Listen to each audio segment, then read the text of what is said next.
The Colosseum is an elliptical amphitheater in the center of the city of Rome, just east of the Roman Forum. It is the largest ancient amphitheater ever built, and is still the largest standing amphitheater in the world, despite its age. Construction began under the Emperor Vespasian in 72 AD and was completed in 80 AD under his successor and heir, Titus. Further modifications were made during the reign of Domitian. The three emperors who were patrons of the work are known as the Flavian dynasty, and the amphitheater was named the Flavian Amphitheater for its association with their family name, Flavian. The Colosseum's huge crowd capacity made it essential that the venue could be filled or evacuated quickly. Its architects adopted solutions very similar to those used in modern stadiums to deal with the same problem. The amphitheater was ringed by 80 entrances at ground level, 76 of which were used by ordinary spectators. Each entrance and exit was numbered, as was each staircase. The northern main entrance was reserved for the Roman emperor and his aides, whilst the other three axial entrances were most likely used by the elite. All four axial entrances were richly decorated with painted stucco reliefs, of which fragments survive. Many of the original outer entrances have disappeared with the collapse of the perimeter wall, but entrances 23 to 54 survived. The Colosseum is built of travertine limestone, tough, volcanic rock, and brick-faced concrete. It could hold an estimated 50,000 to 80,000 spectators at various points in its history, having an average audience of some 65,000. It was used for gladiatorial contests and public spectacles including animal hunts, executions, reenactments of famous battles, and dramas based on Roman mythology. Although substantially ruined by earthquakes and stone robbers taking spolia, the Colosseum is still a renowned symbol of imperial Rome and was listed as one of the new 7 wonders of the world. It is one of Rome's most popular tourist attractions and has links to the Catholic Church, as each Good Friday the Pope leads a torch-lit Way of the Cross procession that starts in the area around the Colosseum.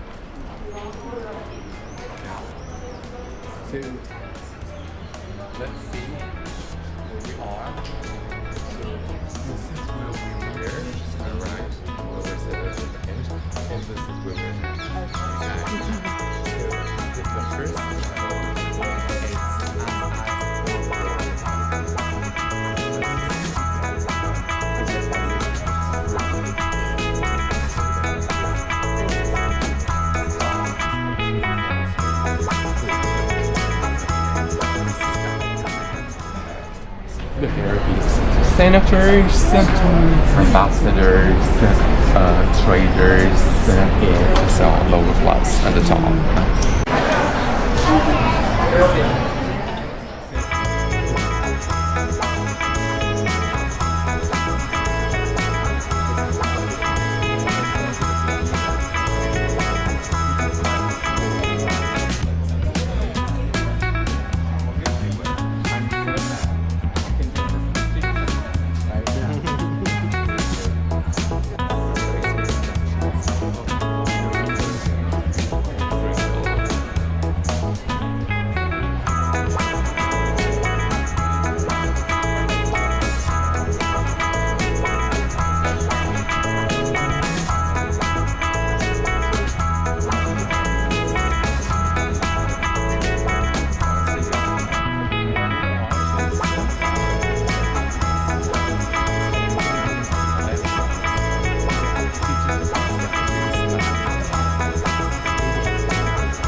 see just the walls. Huh? There, by sitting here, you will see just the wall.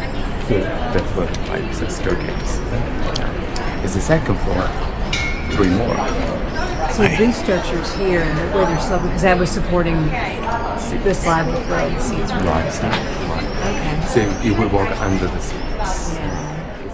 Unlike Roman theaters, which were built on hillsides, the Colosseum is an entirely freestanding structure. It derives its basic exterior and interior architecture from that of 2 theaters back to back. It is elliptical in plan and is 615 feet long and 510 feet wide, with a base area of 6 acres. The height of the outer wall is 157 feet. The perimeter originally measured 1,788 feet.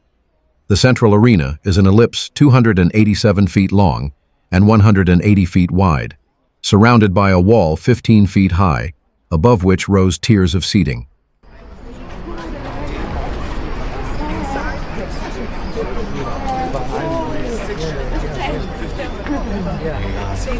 You just show up and everybody cheer. The Colosseum could accommodate 87,000 people, although modern estimates put the figure at around 50,000. They were seated in a tiered arrangement that reflected the rigidly stratified nature of Roman society.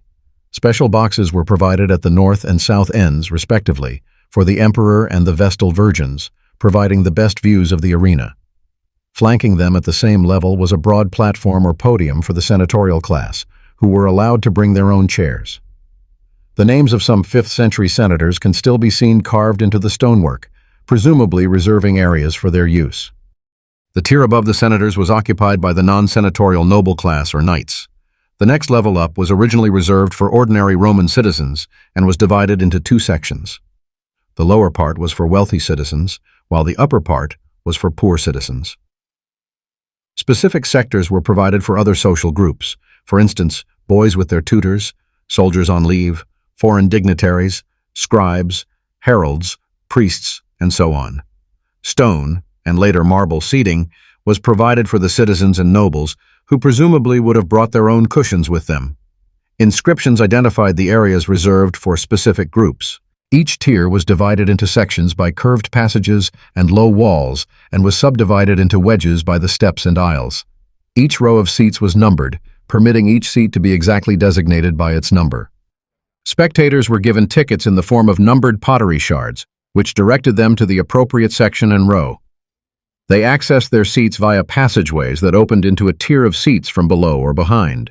These quickly dispersed people into their seats, and upon conclusion of the event or in an emergency evacuation, could permit their exit within only a few minutes. In the Colosseum, the emperor's box, known as the podium, was located on the first tier, on the northernmost side. It was a raised platform made of solid travertine marble, offering an unobstructed view of the arena, and was elaborately decorated. This area was also boxed off from the rest of the seating, providing privacy and a lavish experience. The emperor's box was accessed through a dedicated entrance, separate from the general public. The area was richly decorated and included features like intricate gangways and a private entrance for the emperor. Today, a large Christian cross is placed in this area, commemorating Christian martyrs who were sacrificed in the Colosseum. 240 mast corbels were positioned around the top of the attic. They originally supported a retractable awning, known as the velarium, that kept the sun and rain off spectators. This consisted of a canvas-covered, net-like structure made of ropes, with a hole in the center. It covered 2/3 of the arena and sloped down towards the center to catch the wind and provide a breeze for the audience.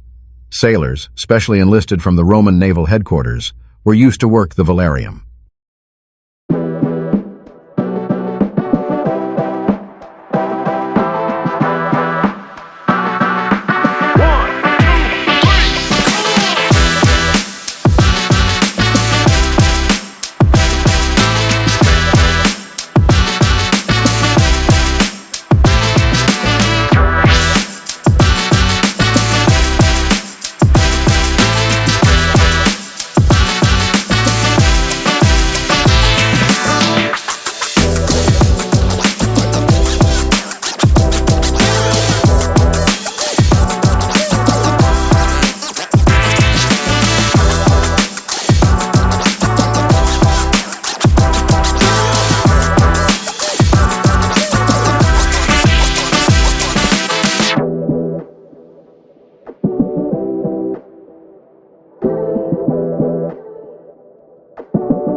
The outer wall is estimated to have required over 3.5 million cubic feet of travertine stone, which were set without mortar.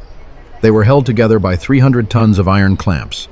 However, it has suffered extensive damage over the centuries, with large segments having collapsed following earthquakes. The remainder of the present-day exterior of the Colosseum is the original. Ring of arches. But don't forget the two are missing. Okay, this is the worst side, preserved side of the monument. You see there were two more ring of arches. Oh, wow. Alright, this was the inside.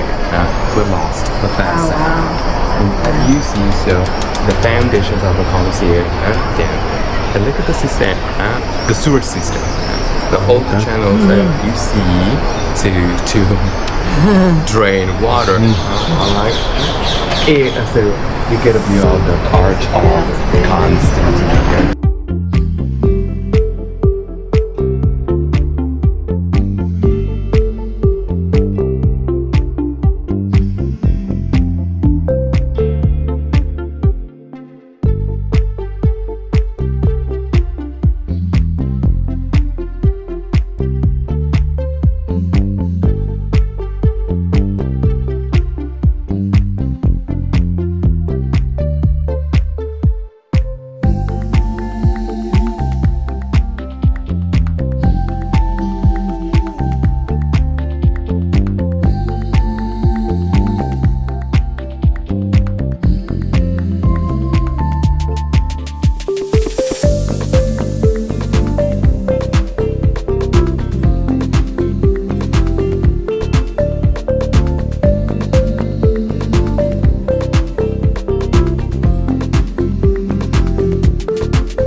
The Colossus of Nero, Colossus Neronis, was a 30-meter, 98 feet bronze statue that the Emperor Nero, 37 to 68 AD, created in the vestibule of his Domus Aurea, the imperial villa complex which spanned a large area from the north side of the Palatine Hill, across the Velian Ridge to the Esquiline Hill in Rome. It was modified by Nero's successors into a statue of the sun god Sol. The statue was eventually moved to a spot outside the Colosseum. To guess where the trees are? Where the trees are. Yes. Super people in the city. That's the base. The side, so if you look at the side first, the side was straight. The statue was 3 times higher. So 1, 2. So the square was dominated by the statue named by Romans Colosseum, which means colossal. So it was a statue. Because this is more than a gate. This was the way of glory. As is known by Romans as a triumphal gate. This was the one owned by gladiators. So this was its own gate. So the 4 main gates, so the longest and shortest access are, so for VIPs. The 2 ones, north-south, emperors, senators, or vice versa, because it's still debating about that, but whatever, they had the best view anyway. And so the 2 ones, west, east, walk on the north, and all the leaders enter, so walk into the Colosseum through this gate and walk of shade, the other one. Gladiators in the Colosseum entered the arena through a specific gate called the Gate of Life, also known as the Gladiators' Gate. This gate is located on the east side of the Colosseum. It was distinct from the gate used for bringing out the dead, known as the Gate of Death. This Gate of Life, located on the east side of the Colosseum, was the main entrance for gladiators entering the arena. It's where they would make their entrance, often saluting the emperor, before the spectacle began. This gate of death, on the west side, was used to carry out the bodies of those who died and were injured in combat.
Just to see more details, more things.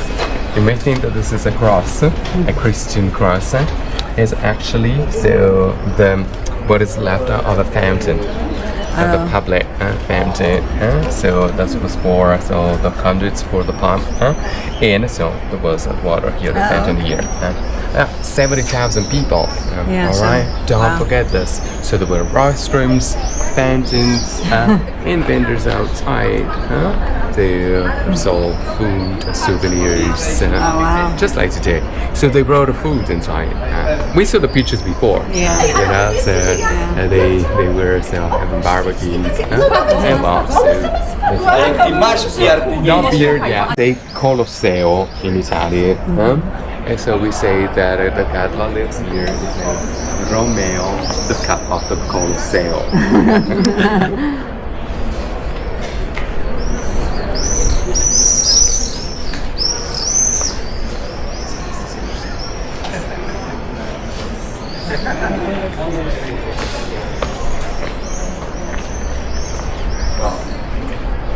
We can say, you see the different kind of marbles here. So we have travertine. So we have this type of marble. That's a kind of marble that has this kind of veins. And this is from Greece. Oh wow! We don't have this marble right now. It's from Greece. So now just to think of that, for a minute, this block was brought to here, carried to here from Greece to Rome. So they shipped the Mediterranean Sea because they have the flag symbol. It is. And then these are the ones that are at the very top level. Yeah.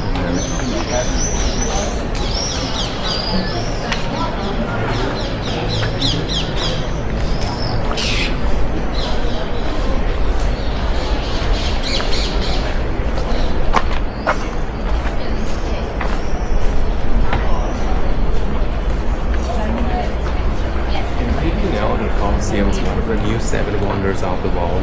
Oh wow! It's like Petra, Taj Mahal.